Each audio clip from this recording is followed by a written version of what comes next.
बुरे वक्त में खुश रहना एक महत्वपूर्ण जीवन कौशल है जो हमें मानसिक और भावनात्मक रूप से मजबूत बनाता है। इसे सीखने के लिए कुछ उपाय मददगार हो सकते। नमस्कार दोस्तों, स्वागत है हमारे चैनल सत्य ज्ञान में। एक गांव में एक ब्राह्मण रहता था जो पूजा पाठ, कथा और भागवत करके अपनी रोटी रोजी चलाता था। उसे कोई खास दुख नहीं था, मगर उसका एक पुत्र था जिसका नाम था रामकृष्ण। रामकृष्ण न तो पूजा पाठ करता था, न ही कथा भागवत में रुचि दिखाता था। बस वह दिन भर आराम से खाता, पीता और सो जाता। ब्राह्मण को यह बात बहुत खलती थी। वह कई बार समझाता और कहता, बेटा, मेरे बाद तुम कैसे अपना जीवन चलाओगे, इसलिए तुम भी कुछ पूजा पाठ सीख लो ताकि लोगों के घर जाकर कुछ धन कमा सको। मगर रामकृष्ण इस कान से सुनता और दूसरे से निकाल देता। समय बीतता गया और रामकृष्ण अपने खाने पीने और गप्पे हाँकने में व्यस्त रहा। बचे हुए समय में वह चादर ओढ़कर सो जाता। एक दिन ब्राह्मण ने सोचा, क्यों ना इसका विवाह कर दूं?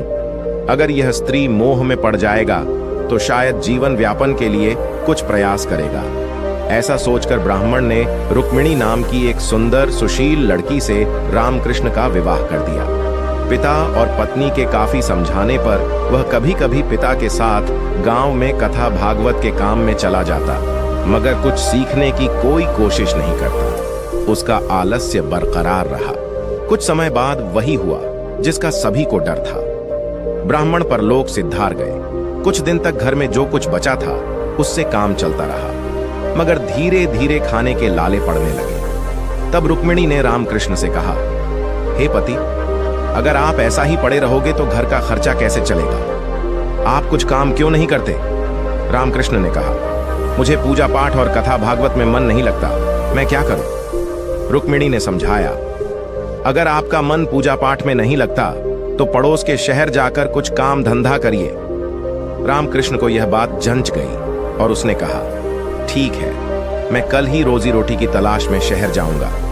रुक्मिणी ने अपने बचे खुचे 8 आने रामकृष्ण के हाथ में रखे और कुछ खाना रास्ते के लिए बांध दिया।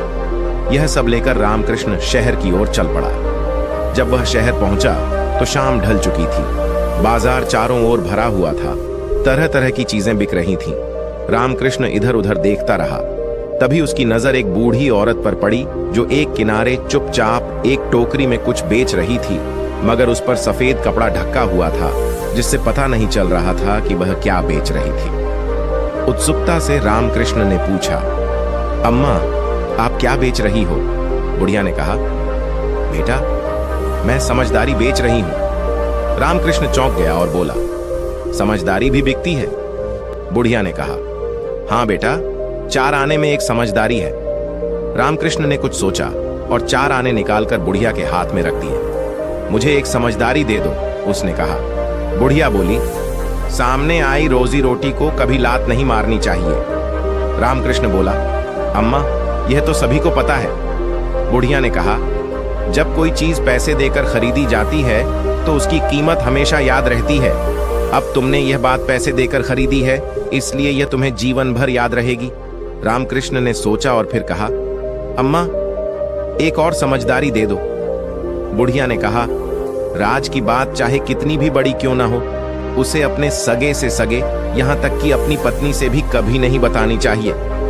रामकृष्ण ने बुढ़िया को बाकी के 4 आने भी दे दिए और वहां से चला गया। आगे जाकर उसने देखा एक दुकानदार जोर जोर से चिल्ला रहा था, कोई है जो इस लाश को उठाकर श्मशान तक पहुंचा दे, मैं इसके लिए 8 आने दूंगा। रामकृष्ण को बुढ़िया की बात याद आई। सामने आई रोजी रोटी को कभी लात मत मारो। और वह सोचने लगा, क्यों ना मैं यह काम कर लूं? पर फिर उसने सोचा, मैं ब्राह्मण हूं, क्या यह काम मेरे लिए उचित है? मगर तुरंत उसे फिर बुढ़िया की बात याद आई और वह दुकानदार के पास जाकर बोला, मैं यह लाश श्मशान तक पहुंचा दूंगा। दुकानदार ने उसे 8 आने दिए और रामकृष्ण लाश लेकर चल पड़ा। रास्ता लंबा था और अंधेरा भी हो चुका था। चलते चलते अचानक वह लड़खड़ाया और खनन की आवाज के साथ चांदी के सिक्के उसकी आंखों के सामने गिर पड़े। रामकृष्ण ने सोचा, ये पैसे शायद इसी मृत व्यक्ति के हैं। उसने लाश की जेबें टटोली और पाया कि उसमें बहुत सारा सोना, चांदी और जेवरात थे। रामकृष्ण के पास अब काफी धन हो चुका था। वह अपने गांव लौट आया और अपनी पत्नी रुक्मिणी को यह सब दिखाया। रुक्मिणी बहुत खुश हुई और उसने पूछा, यह धन आपको कहां से मिला? रामकृष्ण को बुढ़िया की दूसरी बात याद आई। राज की बात किसी को मत बताना, चाहे वो कितना ही सगा क्यों ना हो। इसलिए उसने हंसते हुए कहा, प्रिय, तुम आम खाओ, गुठलियों से क्या मतलब? यह कहकर रामकृष्ण आराम से सो गया। कुछ समय बाद रामकृष्ण ने गांव में एक दुकान खोल ली और दोनों पति पत्नी सुखपूर्वक रहने लगे। पर उनके पड़ोस में कुसुमा और सुषमा नाम की दो चालाक और ईर्ष्यालु बहनें रहती थीं। उन्हें यह जानने की बड़ी जिज्ञासा थी कि आखिर रामकृष्ण के पास इतना धन कैसे आया।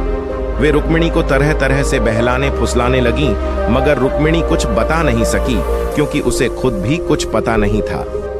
एक दिन कुसुमा और सुषमा ने रुक्मिणी को भड़काया, अगर तुम्हारे पति तुमसे इतना प्यार करते हैं तो उन्होंने तुम्हें यह बात क्यों नहीं बताई?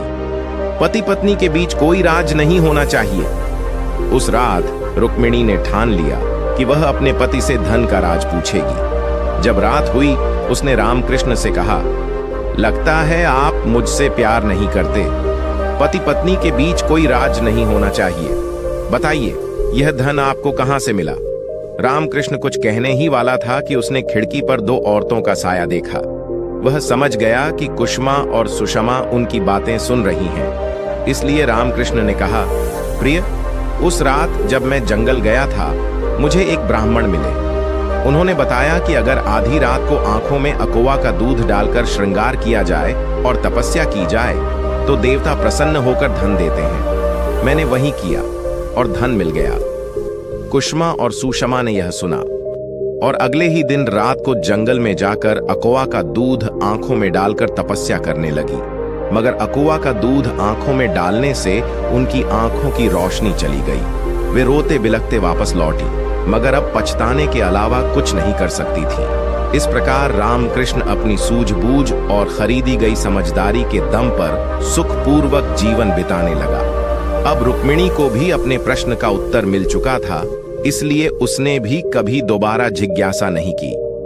दोस्तों, मैं आशा करता हूं कि हमारा वीडियो पसंद आया हो, तो वीडियो को लाइक करें और अपने फैमिली रिश्तेदारों को शेयर करें। मिलते हैं अगले वीडियो में। धन्यवाद।